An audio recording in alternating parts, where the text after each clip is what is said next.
मार्गशीर्ष महालक्ष्मी व्रत कथा। श्री महालक्ष्मी की व्रत कथा। गुरुवार की कथा तारांकन। आइए भक्तजनों, ध्यान से सुने श्री महालक्ष्मी की व्रत कथा। गुरुवार की व्रत कथा, इसे श्रावण और पठन करने से दुख दारिद्र्य दूर हो जाता है।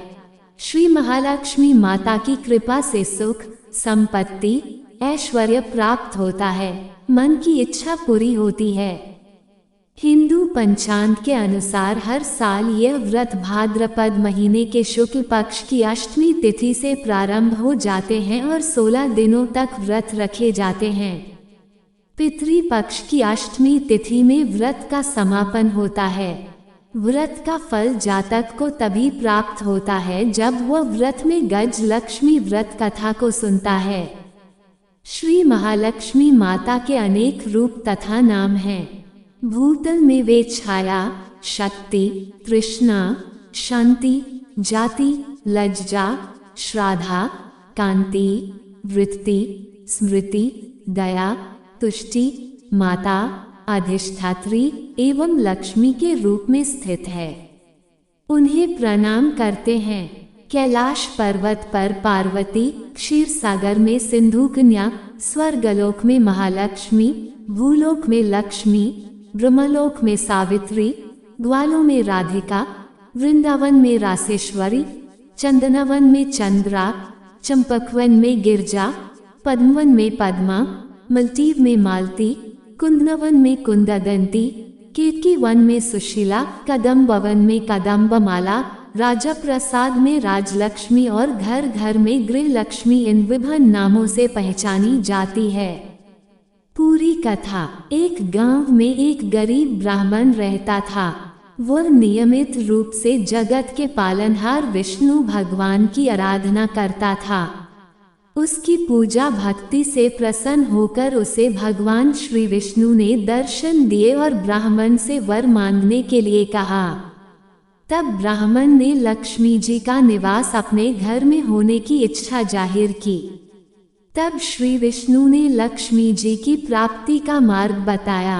उन्होंने बताया कि मंदिर के सामने एक स्त्री आती है जो यहाँ आकर उपलेथापति है। तुम उसे अपने घर आने का आमंत्रण देना। वही देवी लक्ष्मी है। विष्णु जी ने ब्राह्मण से कहा, जब धन की देवी माँ लक्ष्मी के तुम्हारे घर पधारेंगी तो तुम्हारा घर धन और धान्य से भर जाएगा। ये कहकर श्री विष्णु जी चले गए। अगले दिन वह सुबह ही वह मंदिर के सामने बैठ गया। लक्ष्मी जी उपलेथ थापने के लिए आई तो ब्राह्मण ने उनसे अपने घर आने का निवेदन किया। ब्राह्मण की बात सुनकर लक्ष्मी जी समझ गईं कि यह सब विष्णु जी के कहने से हुआ है। लक्ष्मी जी ने ब्राह्मण से कहा कि मैं चलूंगी तुम्हारे घर, लेकिन इसके लिए पहले तुम्हें महालक्ष्मी व्रत करना होगा। 16 दिनों तक व्रत करने और 16वें दिन रात्रि को चंद्रमा को अर्घ्य देने से तुम्हारा मनोरथ पूरा होगा। ब्राह्मण ने देवी के कहे अनुसार व्रत और पूजन किया और देवी को उत्तर दिशा की ओर मुंह करके पुकारा। इसके बाद देवी लक्ष्मी ने अपना वचन पूरा किया। मान्यता है कि उसी दिन से इस व्रत की परंपरा शुरू हुई थी। मार्गशीर्ष महालक्ष्मी व्रत पूजा विधि। यह व्रत पूजा करने से माता महालक्ष्मी प्रसन्न होती है तथा सुख, शांति एवं धन संपत्ति प्राप्त होती है। यह व्रत करने वाले स्त्री तथा पुरुष दोनों मन से स्वस्थ एवं आनंदमय होने चाहिए। इस व्रत को किसी भी महीने के प्रथम गुरुवार, बृहस्पतिवार से शुरू कर सकते हैं। विधि नियम अनुसार हर गुरुवार को महालक्ष्मी व्रत करें।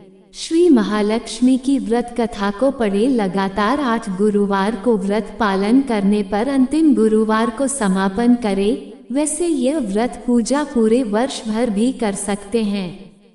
पूरे वर्ष भर हर गुरुवार के देवी की प्रतिमा या फोटो के सामने बैठकर व्रत कथा को पढ़ें। शेष गुरुवार के दिन 8 सुहागनों या कुंवारी कन्याओं को आमंत्रित कर उन्हें सन्मान के साथ पीढ़ा या आसन पर बिठाकर श्री महालक्ष्मी का रूप समझकर हल्दी कुमकुम लगाएं।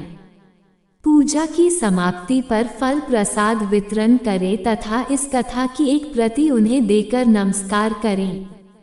केवल नारी ही नहीं अपितु पुरुष भी ये पूजा कर सकते हैं।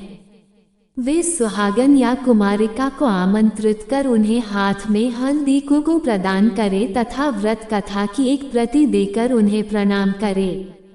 पुरुषों को भी इस व्रत कथा को पढ़ना चाहिए। जिस दिन व्रत हो उपवास करें, दूध फलाहार करें, खाली पेट न रहे।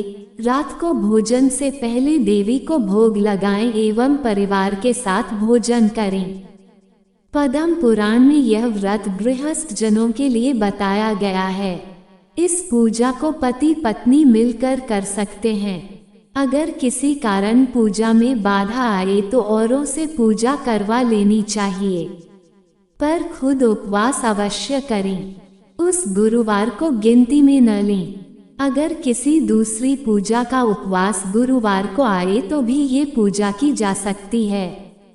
दिन रात में भी पूजा की जा सकती है। दिन में उपवास करें तथा रात में पूजा के बाद भोजन कर लें।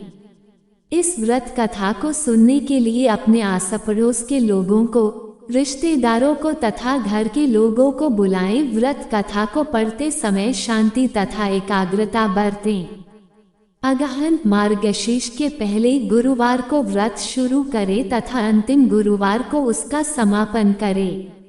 अगर माह में 5 गुरुवार आए तो 5 गुरुवार को उस दिन अमावस्या या पूर्णिमा तो भी पूजा करें।